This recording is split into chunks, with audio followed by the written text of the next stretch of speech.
बिस्मिल्लाहिर्रहमानिर्रहीम। अस्सलाम वालेकुम नाज़रीन, आप देख रहे हैं अनोखा अंदाज। मैं आपका होस्ट जमाल सिद्दीकी। उम्मीद करता हूं आप खुश खुर्रम होंगे। नाज़रीन कराम, ईरान के ऊपर हमलों की खबर तो बहुत दिनों से मिलती आ रही थी, मगर इस वक्त वाकई हमला कर दिया गया है। ईरान के गैस स्टेशंस के ऊपर हमला किया गया और उससे ईरान का निज़ाम ज़िंदगी मफलूज हो गया। कहानी क्या है? जुलाई में भी इस तरीके का एक हमला किया गया था जिसमें रेल सिस्टम को मफलूज कर दिया गया था, ब्रेक कर दिया गया था।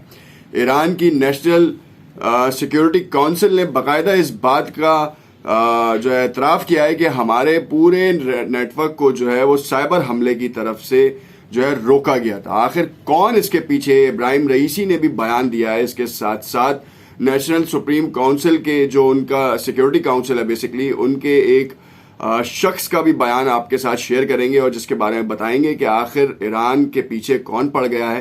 दूसरी जानिब ये भी देखेंगे कि इस वक्त जो डील्स के हवाले से बात आ रही थी न्यूक्लियर की, उसमें बड़ी पेशरफ सामने आई है और उसको भी हम डिस्कस करेंगे। टाइम्स ऑफ इसराइल की एक रिपोर्ट है जिसमें बाकायदा तौर पर इस साइबर हमले के बारे में बताया गया है, वो भी आपको अपनी इस वीडियो का हिस्सा बनाएंगे आपके लिए। और उससे कबल आपसे दरख्वास्त करेंगे कि जो नए आने वाले नाज़रीन हैं वो अगर उन्होंने चैनल सब्सक्राइब नहीं किया तो इसे ज़रूर सब्सक्राइब कर लें, ताकि हम आपको वीडियोस जो हैं वो उसका जो पर्सपेक्टिव है वो बता सकें और आपकी समझ में भी आ सके। सबसे पहले बताते चलें कि ये कहानी क्या है। 4300 गैस स्टेशन को मफलूज कर दिया गया। कार्ड सिस्टम को बेसिकली हैक किया गया था और उस कार्ड सिस्टम का ताल्लुक जो है वो ईरान के उन लोगों के लिए था जो रियायती कीमतों पे ईरान के गैस स्टेशन से फ्यूल भरवाते हैं या गैस की फिलिंग करवाते हैं।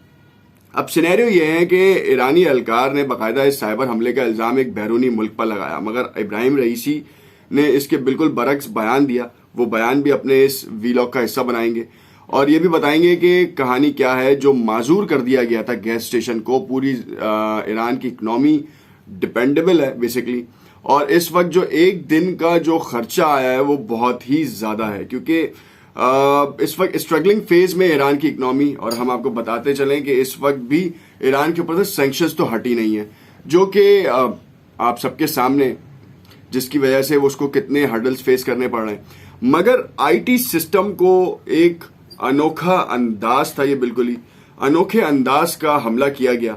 और इस हमले के पीछे जो कहा जा रहा है, टाइम्स ऑफ इसराइल बाकायदा इसको रिपोर्ट कर रहा है और बाकायदा कह रहा है कि हम आपको बताते चलें, इस हमले ने आईटी सिस्टम को मजबूत कर दिया जो ईरानियों को हुक्काम की तरफ से जारी करदा डिजिटल कार्ड के जरिए मुफ्त या रियायती कीमतों पर अपने टैंक भरने की इजाजत देता था, जिसकी वजह से लंबी लाइनें और मायूसी का सामना करना पड़ा, क्योंकि मोटरसाइकिल ईंधन के बगैर फंस जाता है। ईरानी सदर इब्राहिम रईसी ने बुध के रोज कहा कि साइबर हमले का मकसद बदनज़मी और खलल पैदा करना था, और रईसी साहब का फरमान था कि जिम्मेदारों पर उंगलियां उठाने से इनकार कर दिया है और कहा है कि साइबर वॉर के मैदान में संजीदा तैयारी होनी चाहिए और मुतल्लिका इदारों को दुश्मन को अपने मज़मूम मकासद की पैरवी करने की इजाज़त नहीं देनी चाहिए, ताकि लोगों की जिंदगियों में मसाइल पैदा हों।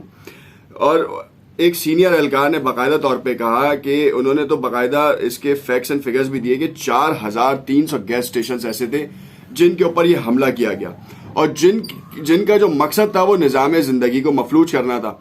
अब आपको बताते चलें कि इससे मिलती जुलती आपको बताएं कि $1.5 अरब जो हैं वो बाकायदा इसराइल ने मुख्तस किए थे।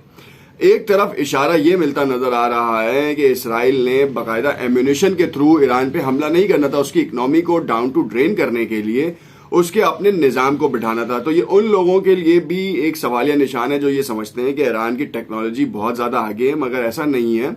लिमिटेड कैपेसिटी में वो काम कर रहे हैं, क्योंकि सैंक्शंस की वजह से ना वो R&D के ऊपर काम कर पा रहे हैं, ना ही वो जो है वो अपने मुल्क की बदहाली को ख़त्म करने में कोई काम कर पा रहे हैं। और यहाँ पे आपको एक और चीज़ बताऊं कि BBC उर्दू ने आज जो एक तहरीर दी है वो बहुत ही अहमियत की हामिल है, क्योंकि उन्होंने एक ऐसा मुद्दा छेड़ा है जिसके ऊपर ख़ास तौर पे इस्लामी ममालिक में एक वबाल मच सकता है। लड़का और लड़की के एक साथ रहने के ऊपर बाकायदा उन्होंने रिपोर्ट दी है, बहुत से ऐसे उसमें हकाइक पेश किए हैं जिसकी वजह से हम आपको शायद वो शेयर भी ना कर सकें, क्योंकि उनका कहना यह था कि ईरान में बहुत सख्त पाबंदी है और इस पाबंदी के चलते हुए लिविंग रिलेशनशिप्स को जो है वो इजाज़त नहीं है। कानून सख्त हो चुका है। और इब्राहिम रईसी के आने के बाद से तो उन लोगों के लिए भी मुश्किलात का शिकार हैं जो कि इस तरह के इकदाम कर रहे हैं। हाँ, दूसरी जानिब एक शीना नामी खातून का तस्करा किया गया। उन्होंने कहा है कि वो और अपने एक लाइफ पार्टनर के साथ वो वहाँ पे ज़िंदगी बसर करती हैं, और वो इसलिए करती हैं कि वो शेयरिंग में अपार्टमेंट शेयर करती हैं और अकेले जो है अफोर्ड नहीं कर सकती। अब इसका मकसद, इस स्टोरी का मकसद क्या था शाया करने का? BBC उर्दू ने जो ये स्टोरी शाया की है, इसका बैकग्राउंड बहुत ही वर्स्ट है। एक तरफ आपने देखा होगा कि ईरान को जौहरी डील और एटम बम के हवाले से निशाना बनाया जा रहा है। सन 2015 में डील की गई और दुनिया को बावर करवाया गया कि ईरान के साथ हम जो है वो डील कर रहे हैं और उसको दुनिया के उन मुल्कों के साथ शामिल कर रहे हैं जो तरक्की की राह पर गामजन है। मगर सन 2018 में ही अचानक ही तब्दीली हुई और ट्रंप डील से बैकआउट कर गए। अब सिनेरियो ये हुआ, दोबारा इम्प्लीमेंटेशन हो गई सैंक्शंस की।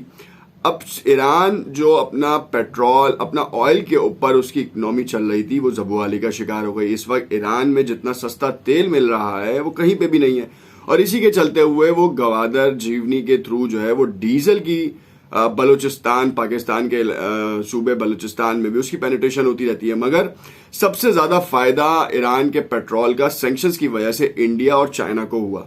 दोनों ने अपने अपने फवाइद के लिए ईरान के इस सैंक्शंस को यूज किया, और तकरीबन 75% कहा जाता है कि चाइना जो है वो तेल लेता है ईरान से वाया शिपमेंट्स, जिसको बहरी रास्ता इस्तेमाल किया जाता है, साउथ चाइना सी पोर्ट के थ्रू जो है इस्तेमाल किया जाता है। और हाल ही में अमेरिका ने बाकायदा तौर पर उस रास्ते के ऊपर अपने वेसल्स खड़े कर दिए, तो उस जिसकी वजह से बहुत ज्यादा मुश्किलात का शिकार हो चुकी है अब तेल की तरसील। तो एक रास्ता रह जाता है, वो है पाकिस्तान के सीपैक का कॉरिडोर, जहां से ईरान अपना तेल जो है वो चाइना तक पहुंचा सकता है। अगर तो चाइना की इकोनॉमी को बढ़ने का मौका मिलेगा तो वो ये रूट इस्तेमाल करेगा। मगर इसराइल, जिसने $1.5 अरब मुख्तस किए हैं कि ईरान की मईशत को डबोने में, खास तौर पे जौहरी डील के हवाले से, जैसा कि आपको बताया गया सन 2018 में जब वो डील खत्म हो गई, तो उसके बाद 2020 के अवाइल में इस बात को दोबारा उजागर किया गया कि ईरान के ऊपर से सैंक्शंस हटाई जाएं। सुप्रीम लीडर ऑफ ईरान ने तो बाकायदा तौर पर इस बात का इजहार खुलकर किया है मुतादिद बार के जब तक ईरान के ऊपर से सैंक्शंस नहीं हटाई जाएंगी हम कोई भी नुक्ता नहीं मानेंगे, कोई भी शिक के ऊपर काम नहीं करेंगे। और यही स्टांस हसन रूहानी का था, और साथ उसके बाद जो है अब इब्राहिम रईसी, बुचर ऑफ ईरान के नाम से मशहूर हैं, उनका भी यही स्टांस है।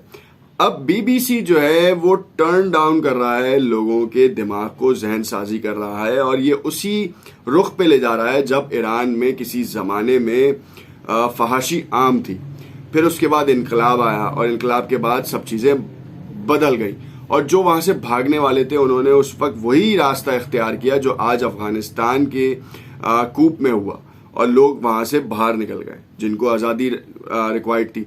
इस वक्त भी ईरान की इस रिपोर्ट के ऊपर BBC को अपने बारे में क्लियरेंस देनी चाहिए कि आखिर ऐसे वक्त में ऐसा मुद्दा क्यों शाया किया गया। देखते रहिएगा अनोखा अंदाज। BBC के ऊपर जाके जरूर आप जो है वो इसको चेक कर सकते हैं। हम वो शो नहीं कर सकते कम्युनिटी गाइडलाइंस की वजह से, वरना हम आपके साथ वो शेयर करते वो रिपोर्ट भी। कमेंट में अपनी राय से जरूर आगाह कीजिएगा और हमें बताइएगा कि हमें आपको हमारा तबसरा कैसा लगा। शुक्रिया।